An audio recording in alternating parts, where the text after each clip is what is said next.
Clarisse, Elena, Atta, vous viendrez avec moi dans la tombe sans pitié. Vous êtes en phase terminale. Il vous reste environ 3 mois à vivre. Je n'étais pas surprise. Depuis longtemps, je savais que ma vie ne finirait pas paisiblement. J'avais déjà quelque chose de bien plus fort en tête. Ma vengeance. Il y a 6 ans, je me battais.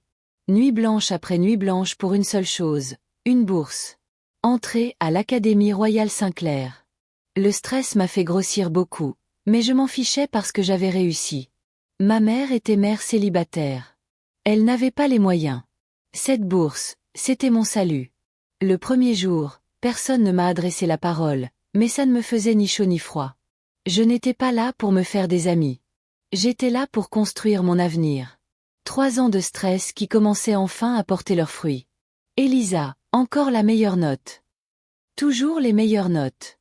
Tout allait bien, jusqu'à ce jour. Salut. On m'a dit que tu étais très forte en sciences.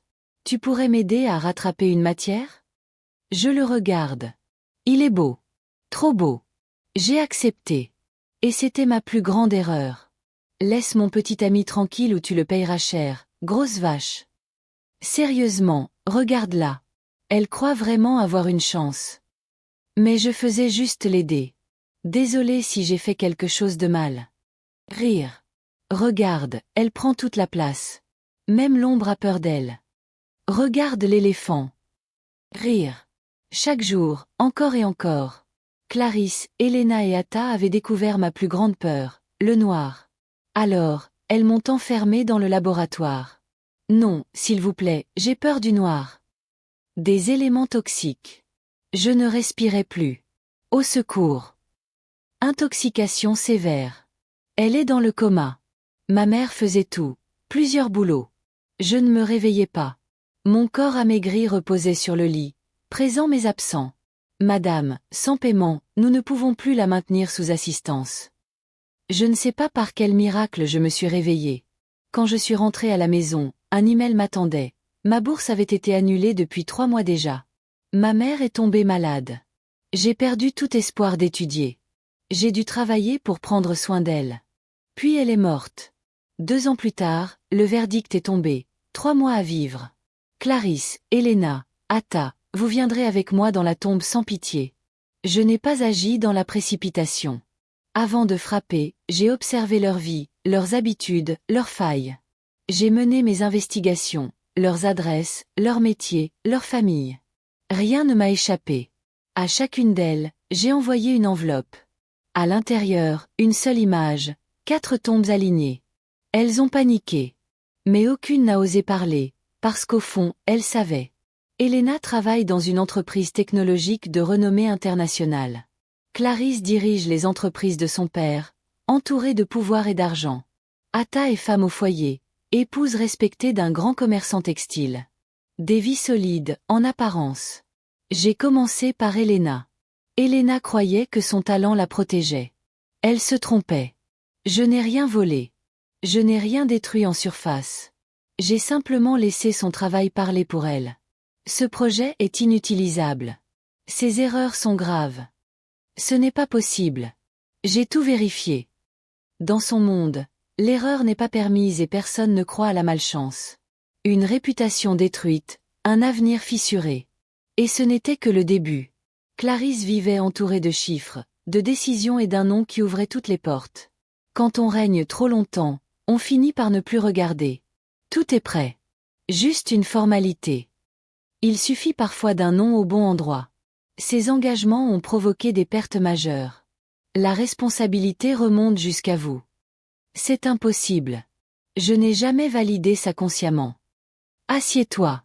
Ce nom, je l'ai construit pendant 40 ans et toi, tu l'as engagé sans le lire. Tout semblait normal. On m'a présenté ça comme une formalité. Une formalité, Clarisse, c'est ce que disent ceux qui ne portent pas les conséquences. Tu n'as pas perdu de l'argent, tu as perdu la vigilance. Père, je peux réparer. Donne-moi du temps. Non. À partir d'aujourd'hui, tu ne signes plus rien dans mon nom et tu ne représentes plus cette entreprise. Tu me retires tout. Non, je te retire ce que tu n'as pas su protéger. Et Atta. Atta avait choisi la sécurité, un mari puissant, Femme au foyer, épouse irréprochable. Pour certaines vies, il suffit d'un doute. Ce n'est pas possible. Qu'est-ce que c'est que ça? Dis-moi que ce n'est pas ce que je crois. Ce n'est rien. Tu interprètes mal. Alors pourquoi tu ne me regardes pas quand tu me réponds? Tu dramatises. Ne me parle plus comme à une femme naïve. Atta avait tout construit pour durer. Il a suffi d'une fissure pour que tout se sépare. Ma vengeance avait commencé, et pourtant je ne me sentais pas mieux. Le vide était toujours là, plus silencieux, plus lourd. Mais dans mon esprit, tout était déjà décidé. Il était temps d'aller jusqu'au bout. L'heure du verdict final avait sonné. Je marche. La ville est floue autour de moi. Chaque pas me rapproche de l'irréversible. Quand soudain. Elisa, non, ne fais pas ça. Laisse-moi tranquille. Tu ne sais pas ce qu'elles m'ont fait. Je veux en finir. Je sais, Elisa. Tout ce que tu as fait jusque-là, je peux le réparer. Mais ce que tu t'apprêtes à faire, je ne pourrai jamais le réparer. Je n'ai rien à perdre. Elles ont gâché ma vie. Maintenant, elles m'accompagneront dans la tombe. Tu as tout à perdre, Elisa. Et quoi? Ton âme. Je comprends ta douleur, mais pardonne, Elisa. Pardonne. Ne me parle pas de pardon. Elles m'ont détruite. Ce n'est pas l'intoxication d'il y a 6 ans qui t'a causé ce cancer. C'est le manque de pardon, le ressentiment, la haine que tu portes depuis trop longtemps. Pardonne, Elisa. Et sache une chose, Atta est enceinte. Ne commets pas l'irréparable. Atta est enceinte. Dieu, si tu existes, restaure ma vie. Comment m'avez-vous trouvé? Après l'enveloppe, nous avons engagé un détective privé. Il y a 6 ans. On voulait juste faire une blague. On n'a jamais imaginé que ça tournerait ainsi. Le jour de l'accident, nous sommes allés à l'hôpital pour te demander pardon. Mais tu étais dans le coma. Ta mère ne voulait pas nous voir. Pardonne-nous, Elisa. Je vous pardonne. Peu de temps après, la vie reprend. Elena devient directrice de projet dans la plus grande entreprise technologique de la ville. Le père de Clarisse lui rend son poste. Atta pardonne à son mari. Vous êtes en train de guérir. Ce jour-là, j'ai compris qu'il y avait un Dieu aimant, un Dieu qui honore ses promesses. Et surtout, j'ai appris que la haine et la rancœur sont des poisons lents, des destructions silencieuses. Vous savez, je fais semblant de tomber avec ce panier depuis longtemps. Personne ne m'a jamais aidé. Elle m'invite chez elle et m'explique. Je suis veuve. Je n'ai jamais eu d'enfant. Je cherche quelqu'un de digne, au bon cœur, pour transmettre ce que je possède. Parce que tu m'as aidé, je t'aiderai à mon tour. Je suis restée vivre avec elle. Elle a payé mes études.